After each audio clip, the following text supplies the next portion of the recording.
ఇప్పుడు టైం వచ్చేసి నైట్ 2:17 అవుతుంది. ఎప్పుడు స్క్రోల్ చేస్తున్నట్టే ఇన్స్టా రీల్స్ స్క్రోల్ చేస్తున్నా, కానీ ఈరోజు డిఫరెంట్. కొంచెం భయంగా ఉంది, కొంచెం బాధగా ఉంది, అలిసిపోయినట్టు అనిపిస్తుంది. అసలు ఏమైంది అని అనుకుంటున్నారా? ఫస్ట్ నుంచి చెప్తా చూడండి. నా లైఫ్లో ఒక ఫేజ్ ఉంది. అవుట్ సైడ్ చూస్తే నార్మల్, బట్ ఇన్సైడ్ చూస్తే గందరగోళం. డైలీ రొటీన్ ఉంది, college, friends, chill out, scrolling, videos, plans. కానీ సైలెన్స్లో ఒక క్వశ్చన్ రిపీట్ అవుతూ ఉంటుంది. అదేంటంటే, నేను కరెక్ట్ డైరెక్షన్లో వెళ్తున్నానా? బట్ ఇన్స్టెడ్ ఆఫ్ ఆస్కింగ్, నేను బిజీ అయిపోయా. ఫోన్ ఓపెన్ చేస్తా, రీల్స్ చేస్తా, మోటివేషన్ వీడియోస్ చూస్తా, నెక్స్ట్ ప్లాన్ గురించి థింక్ చేస్తా, బట్ యాక్షన్ మినిమల్. నేను ఫెయిల్యూర్ నుంచి రన్ చేయట్లేదు, నన్ను నేను అవాయిడ్ చేసుకుంటున్నా. అంతేగా, మనకి ఇప్పుడు ఏదైనా ప్రాబ్లం వచ్చిందంటే ఎమోషన్స్ నుంచి ఫస్ట్ తప్పించుకోవడానికి చూస్తాం, తర్వాత స్లోగా కాన్సిక్వెన్సెస్ స్టార్ట్ అయ్యాయి. Energy drop, comparison increase. Friends ముందేమో కాన్ఫిడెంట్ గా, ఎలిమిగా ఉన్నప్పుడు డౌట్ గా. ఎవరన్నా అడిగినప్పుడు is everything is okay bro? Yeah of course bro. కానీ లోపల ఐ డోంట్ నో. మీరు అందరూ ఏమనుకుంటారు? బ్రేక్ డౌన్ అయ్యా అనేమో కదా. బిగ్ బ్రేక్ డౌన్ ఏం కాదు, అలాగని బిగ్ ఫెయిల్యూర్ కూడా కాదు. But slow erosion, clarity erosion, confidence erosion, focus erosion. Erosion అంటే తెలుసుగా, కొరత, కరువు, ఏదో ఒకటి. సో ఇలా అయిందనమాట. జనరల్లీ మనం అందరం ఏమనుకుంటాం? బ్రేక్ డౌన్ అంటే ఒకేసారి వస్తుందేమో, ఒకేసారి జరుగుతుందేమో అని కదా.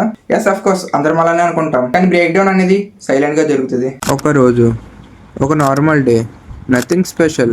ఆ రోజు మిర్రర్ ముందుకెళ్ళి నన్ను నేను చూసుకున్నా. నన్ను నేను అడిగా, ఇంకా ఎంతకాలం అని ఇలా నటిస్తావు? ఆ రోజు నాకు అర్థమైంది, నేను బిజీ కాదు, అలాగని నేనేం బిల్డ్ చేయట్లేదు, నేను దాక్కుంటున్నా.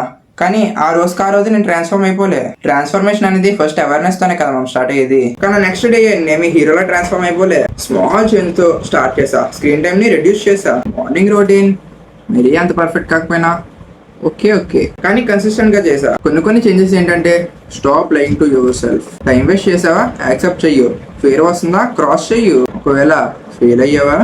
దెన్ డాక్యుమెంట్ చెయ్యు. కాన్ఫిడెన్స్ అనేది పక్కింటి నుంచి రాదు, లోపల బిల్డ్ అవుతుంది. మరి వీటిలో నీకన్ డిఫరెన్స్ అబ్జర్వ్ చేసావరా అంటే, ఫస్ట్ ఆఫ్ ఆల్ కంపారిజన్ తగ్గింది. సెకండ్, ఎనర్జీ డ్రాప్ అవుట్ తగ్గింది. గ్రోత్ డ్రామాటిక్ కాదు మామా, రియల్.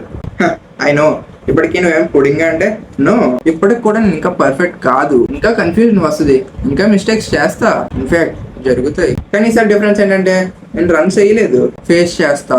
సారీ నో, చేస్తున్నా. లైఫ్ లో బిగ్గెస్ట్ షిఫ్ట్ ఏంటంటే, ప్రాబ్లమ్స్ ని అవాయిడ్ చేయడం ఆపడం. మనం లైఫ్ లో చాలా గోల్స్ సెట్ చేసుకుంటాం, కానీ బిగ్గెస్ట్ గోల్ ఏంటంటే ఆనెస్ట్ గా లివ్ చేయాలి. మీరు ఇప్పుడున్న ఫేజ్ లో మీకు కూడా అనిపించచ్చు, మేబీ ఇప్పుడు నేను స్టక్ అయ్యాయేమో, లేదా కన్ఫ్యూజన్ లో ఉన్నాయేమో, లేదా నేను లేట్ అయిపోయా ఏమో అని.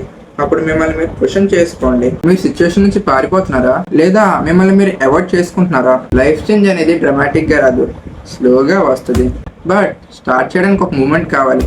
మేబీ ఈ వీడియోయే మూమెంట్ అయ్యి ఉండొచ్చు. This is the last track before tomorrow.